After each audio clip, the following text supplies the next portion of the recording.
Sobrinhos e sobrinhas, está começando um novo episódio do Tio Nerd Podcast, uma produção da Nerd S.A., a Liga dos Podcasts. Eu sou o Felipe Valer. Às vezes o Felipe, às vezes o Valer. Depende do meu humor ou do meu estado de fome. E hoje, inaugurando 2022, temos uma convidada especial. Com vocês, ela que é cientista de dados em saúde, doutoranda em patologia pela Fiocruz da Bahia, bioinformata, biotecnologista e divulgadora científica. Com vocês, a ilustre e sensacional Mariana Pereira. Oi, pessoal. Oi, sobrinhos e sobrinhas. Mariana, é um prazer te ter aqui nesse episódio, o primeiro de 2022, e um episódio que já vinha sendo negociado há um bom tempo, né? E hoje, finalmente, a gente conseguiu gravar. Muito obrigada por me receber aqui. É um prazer estar aqui, na verdade. E eu consumo muito o Tio Nerd. Já também escutei outros podcasts do Nerd S.A. Então eu realmente estou muito feliz de participar do podcast agora como uma integrante. Muito obrigada pelo convite. Eu que agradeço. E começo esse episódio já trazendo para o público o título: Estados Unidos versus China, a nova Guerra Fria. E eu te trago essa pergunta: ela é a nova Guerra Fria? Rapaz, eu acho que sim.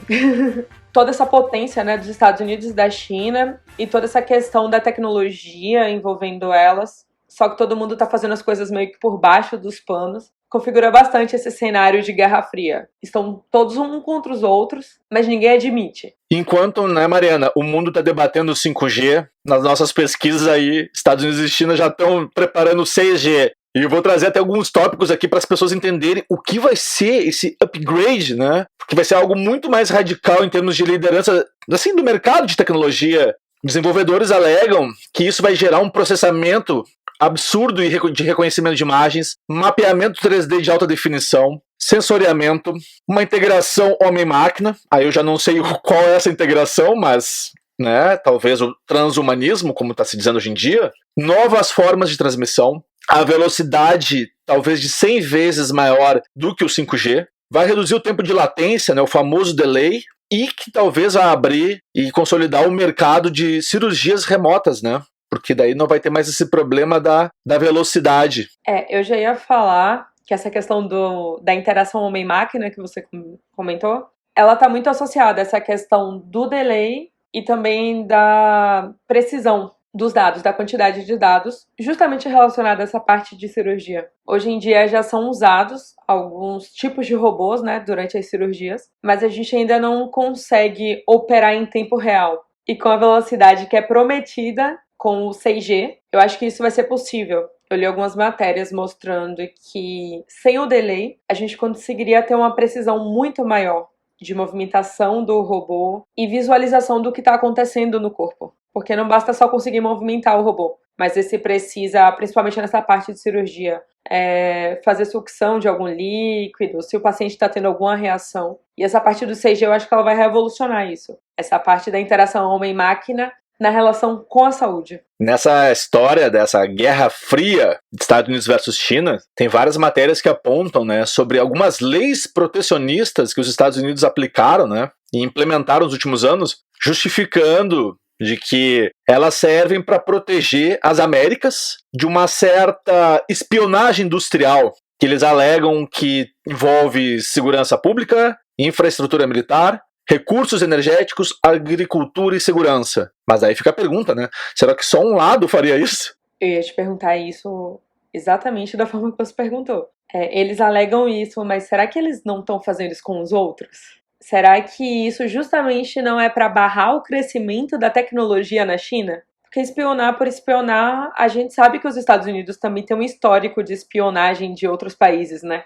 Então não sei se é um argumento válido deles ficarem contra a China nisso, sendo que, na verdade, eles também têm um histórico de promover isso. Eu acho que é mais uma forma de barrar o concorrente enquanto eles estão avançando com a tecnologia.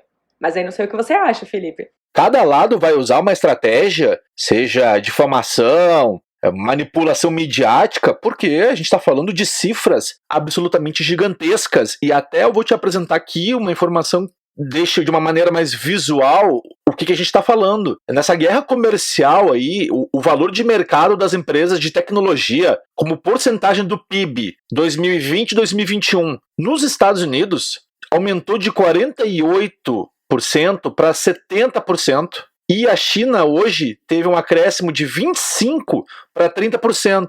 Se os Estados Unidos, 70% do PIB está atrelado, PIB, né, do país, né, vamos lá, está atrelado às empresas de tecnologia e a China 30%, o que os dois representam? As bases econômicas dos dois países, praticamente? Nos Estados Unidos ainda tem essa questão de que eles fomentam muito essa parte, né? Por exemplo, eles investiram muito no Vale do Silício, investiram muito em toda essa parte científica voltada para tecnologias, justamente para eles serem os pioneiros, estarem na crista da onda disso. Então, eu acho que eles veem esse crescimento da tecnologia como uma grande parte do PIB da China como uma ameaça. Como uma questão de, olha, eles também estão criando uma base forte, eles têm pessoal para isso, eles têm conhecimento para isso, eles estão tentando bater a gente. Então, eu acho que tem um pouco disso aí também, de até onde eles estão fazendo isso por eles e até onde eles estão fazendo isso para ultrapassar a nossa tecnologia. E aí, obviamente, eles tentam se proteger de alguma forma, né? É uma briga de cachorro grande. Mariana, eu quero te apresentar agora a terceira força econômica global. A primeira, Estados Unidos, segunda, China, são as duas primeiras. Mas tu sabe quem é a terceira força global em termos de... É uma sigla chamada GAFAM, que significa Google, Amazon, Facebook, Apple e Microsoft. E que hoje, juntas, elas têm um valor de mercado de quase 10 trilhões de dólares. E isso foi atualizado agora na última semana de 2021 e representa 12% do PIB global. Daí eu pergunto, será que nós estamos falando de uma nova guerra fria entre Estados Unidos e China e não vai virar quase uma homenagem a Troar aí, porque tem um terceiro que tá querendo, né? Sai da frente que eu tô passando. Eu acho que a gente só tem que observar onde estão situadas essas empresas, né? Que apesar de juntas elas criarem um conglomerado que tem 12% do PIB mundial, elas estão localizadas principalmente nos Estados Unidos. Inclusive, eu vi que os Estados Unidos estavam contando justamente com a tecnologia da Apple e do Google para conseguir fazer esse salto para o 6G. Então, eu entendo que eles sozinhos constituem um grupo importante para o PIB global, só que eu acho que a gente tem que ter cuidado de avaliar eles separadamente, porque grande parte das sedes empresariais deles, está localizada nos Estados Unidos. Então, digamos, os Estados Unidos vale por 2 nessa corrida. Fazendo a analogia da homenagem, é um casal e mais um. Boa. Um casal e mais um. Comparando 2020 e 2021, enfim, desde que tudo começou, os dados que aparecem sobre os acréscimos desse seleto grupo, né, que faz parte dessa homenagem, são surpreendentes, né? Por exemplo, o Facebook, que agora virou Meta, praticamente dobrou de tamanho, né, cresceu 100%, e o valor de mercado dele hoje está próximo de 1 trilhão. Aí a sua dona Microsoft lá cresceu 105%, o valor de mercado hoje está mais ou menos em 2 trilhões e meio. O Godgo cresceu 145%, hoje com valor de mercado 1 trilhão e 800. Eu ia falar 1 milhão, não, é 1 trilhão e 800. Apple, né? Sempre a Apple, quase 170% de crescimento de um ano para o outro. Um valor de mercado agora, que foi um Huawei em dezembro, né? Tá chegando nos 3 trilhões de dólares. E a Amazon, que foi a mais relax nesse crescimento, que quase também dobrou de tamanho, hoje está com um valor de mercado de 1 trilhão e 700. É dinheiro que não acaba mais, hein? Olha, eu tenho uma imaginação muito boa, mas eu não consigo nem imaginar o que é 1 trilhão. Mas olha, outra coisa, sou fã da Amazon. Eu acho que se eu tivesse 1 trilhão para gastar, eu gastaria na Amazon. Sério? Sim. Nossa, eu consumo muito a Amazon. Quando eu tava analisando os dados, eu fiquei pensando, tá, mas e aí, se eu tivesse que escolher uma, qual que me agrada mais? Tá, todas elas indiscutivelmente fazem parte da nossa vida, né? Talvez aqui tem para usuário de PC, usuário do Mac, para comprar, para interagir com as pessoas, mas eu não sei se a Google não leva uma pequena vantagem. Nossa, eu acho que tem uma vantagem grande. Porque assim, a minha vida sem as ferramentas, sem as soluções que a Google oferece, minha vida seria um caos. A gente já não estaria gravando esse podcast, por exemplo. Talvez isso fosse a ruptura mais radical na minha vida, essa ausência. Se um dia a Google ficar fora do ar, eu não existo. Porque a minha vida toda tá no Google. toda. E-mail, agenda, notas, qualquer coisa que eu faço tem a Google. Acho que sem a Google eu não sei fazer nada. Quer dizer, tem a Amazon, porque aí, por exemplo, eu uso muito a Alexa. Eu acho que eu sou a pessoa que mais usa a Alexa na vida. Mas ainda assim eu uso integrado com o Google. Então, tem uma vantagem aí. Mariana estava vendo umas questões de geopolítica para incrementar o nosso episódio e deixar ele mais pseudo-cult intelectual. Saiu uma pesquisa, agora faz pouco tempo aí. Eu até vou te ler o título dela, né, para as pessoas entenderem um pouco melhor sobre o que nós estamos falando, sobre essa treta Estados Unidos e China, que foi feita uma pesquisa com 12 Estados-membros pelo Conselho Europeu de Relações Exteriores, o ECFR. Ele constatou que 62% dos entrevistados na Europa, né, acreditavam em uma nova Guerra Fria que estaria ocorrendo entre os Estados Unidos e a China.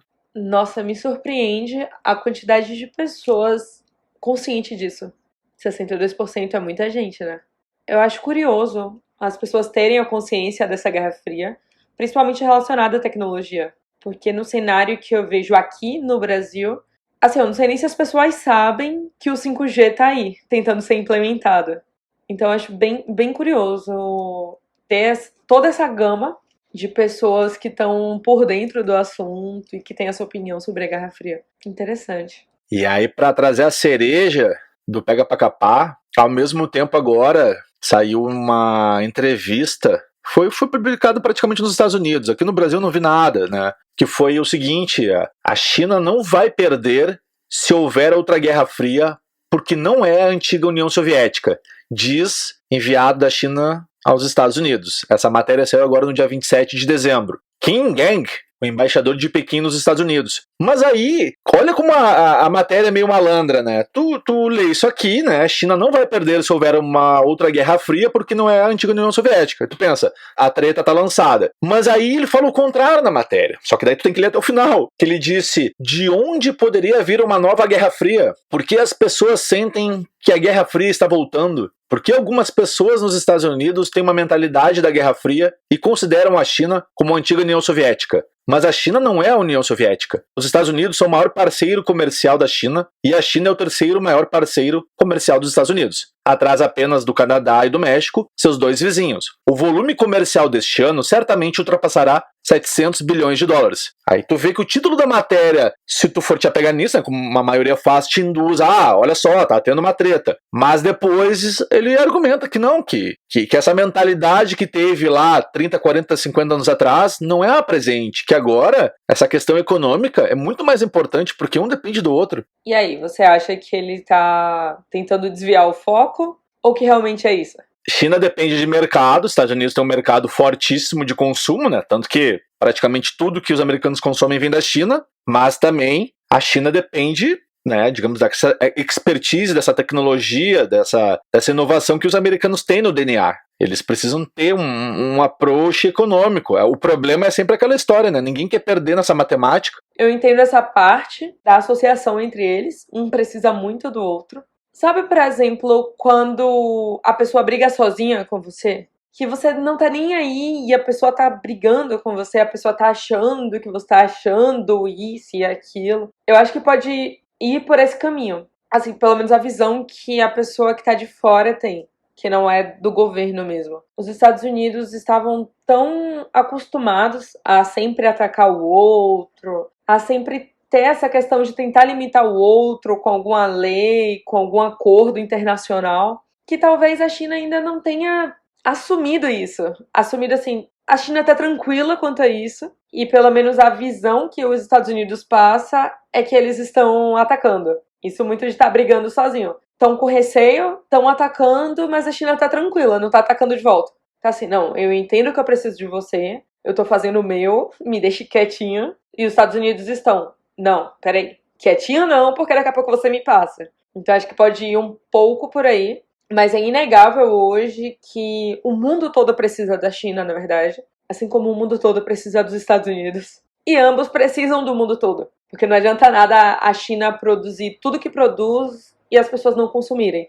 Os Estados Unidos terem toda a inovação que eles têm e a gente não consumir. E para eles terem inovação, a China precisa produzir. Então, acho que hoje em dia tá todo mundo meio emaranhado. Não acredito que esse seja um motivo para dizer que não existe essa rixa, mesmo que seja uma rixa interna, uma guerra fria. Eu acho que a Guerra Fria existe. Tem uma coisa, né, que isso aí a gente não pode negar, né? Isso aí são os números que provam. Saíram umas estatísticas aí agora em 2020 sobre digamos, o crescimento do e-commerce chinês. A Alemanha ficou mais ou menos no final de 2020 com uns 11%, assim, né, de acréscimo. Essas análises começaram em 2014. Então, digamos assim, ali em 2020 o detentor da quarta posição era a Alemanha com 11%, o UK, o Reino Unido, com quase 15%, Estados Unidos com 27%, a China, isolada em primeiro, né, praticamente com todos os percentuais do segundo, do terceiro e do quarto, em primeiro com 44%. Então tá bem segura desse primeiro lugar aí em controle de movimentação de e-commerce mundial. Eu acho que isso realmente é inegável. O crescimento da China no e-commerce e até a popularização do e-commerce ao longo dos anos. Antigamente, uma coisa que você falava que ia comprar no AliExpress era aquele negócio de chegar daqui a 90 dias, se é que chega para algum produto muito específico. Hoje em dia você consegue importar alguma coisa em 20 dias com uma qualidade absurda, um preço super competitivo. E assim, eu acho que isso fez com que as pessoas ganhassem a segurança também de comprar. Porque antes era aquele negócio de, você é louco de tentar comprar nisso, vai ter baixa qualidade, tudo. E aí, hoje tudo por que você não compra na Shein? Por que você não compra no AliExpress? Pede pela Shopee do internacional. Então, acho que eles realmente atingiram um patamar, assim, que vai ser muito difícil de outro país ultrapassar. E até trago um bônus nessa observação, que além deles serem, né, os todo-poderosos do e-commerce mundial, dos 13 maiores mercados de remessas de pacotes, enfim, de produtos, que movimentaram mais ou menos 131 bilhões de encomendas enviadas em 2020 e que teve um aumento de 27% em relação ao ano anterior. Adivinha quem foi a número 1 na postagem de produtos? Nos despachos eu não sei, mas no recebimento com certeza foi o Brasil. Porque aqui em casa deve ser uns 15% dessa remessa aí total. Deve chegar aqui. Desses 131 bilhões de envios, eles foram responsáveis por 83, quase 84 bilhões de envios. Aí depois vem os Estados Unidos com 20 bilhões, o Japão com 9, o Reino Unido com 5, a Alemanha com 4, Índia com 2,5 e Canadá com 1,6. Pra gente ver, o Brasil não tá nem entre esses, então a gente só é o rei do recebimento, né? Isso eu tenho certeza, gente. Só a quantidade de coisa que eu compro aqui é absurda. E eu conheço muita gente que compra muita coisa. Imagino que estejam assim também nos outros países. Porém, a gente tem que falar do que a gente sabe, né? Então o Brasil tá estourando na questão de pedir coisas da China. Isso que a gente tá conversando aí, né? Dessa treta entre a China e os Estados Unidos, apesar dela ter sido responsável por esses 83 bilhões de envios, tem uma coisa que é bem interessante, que embora essa diferença entre os Estados Unidos e a China em volume de encomendas continue bem grande, os Estados Unidos já lideram uma outra área que a China está perdendo feio. Receita de 171 bilhões gerada por meio de serviços de transporte em 2020. E assim, né? Duas coisas. A primeira é que as encomendas precisam chegar de alguma forma nos outros locais. Então, a China pode estar despachando, mas quem está levando isso até outro lugar? Mas eu acho que nessa parte dos transportes acaba sendo bem valioso também é a questão dos dados gerados. Porque da China você consegue ter, a partir desse boom do e-commerce, dados de consumo. Você consegue prever o perfil de consumo das pessoas, dos países. Mas com essa questão do transporte, você pode ver processos muito específicos de migração, de emigração e imigração das pessoas mesmo, e isso pode ser muito valioso. Não só para a questão econômica, mas até para uma questão mais geopolítica, de para onde as pessoas estão indo mais, estão voltando, por que estão indo, por que estão voltando. Então realmente é um negócio bem interessante, bem valioso para ser investido. Sobrinhos e sobrinhas, infelizmente chegamos ao final deste episódio, mas fiquem tranquilos que já estamos negociando com a Mari outros contratos para participações, então em breve já iremos avisar do retorno, mas por hoje acabou. Então a gente vai deixar aqui os onde você pode escutar os episódios do Tio Nerd ou dos outros podcasts da Nerd S.A. É sempre lá no Google Podcasts, no Spotify e na iTunes. Se achar um outro lugar, beleza, né? A gente sabe como é esse mundo obscuro da internet. Para interagir aí nas redes sociais, a gente está no Instagram e no Twitter, que é no Nerd S.A. Oficial. E eu deixo para a Mari agora um espaço para uma palavra de sabedoria final e as suas redes sociais. Eu queria agradecer por estar aqui. De novo, já sei que agradeci, mas muito obrigada pelo convite. Pode me chamar para o próximo que eu volto. E sobre redes sociais. Se vocês quiserem me ver falando que eu derrubei o servidor, porque é o que eu mais faço na minha vida, ou tomando café, me sigam no @arpe, ARPE, Mariana, no Instagram. Mariana, da minha parte, muito obrigado. Sobrinhos e sobrinhas, valeu e começou 2022. Até a próxima! Até a próxima!